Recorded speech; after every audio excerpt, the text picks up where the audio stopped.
Hello and welcome from Mother Clutter. We are going to be honest, we don't know all that much about typewriters, but I'm going to show you this one right here. It does work, and I'm just going to go through the alphabet real fast.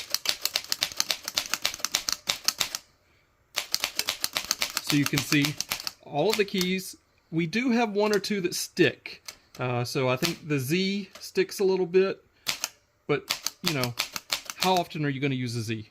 And I think all the numbers, all the numbers except for maybe number 8 do good.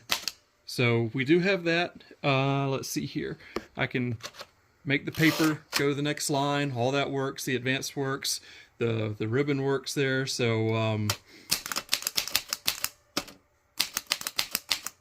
hello from Mother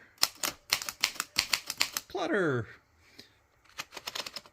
So that is our typewriter.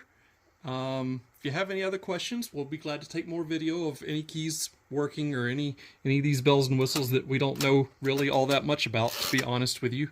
It's got levers for just about everything. But there we go. Thank you.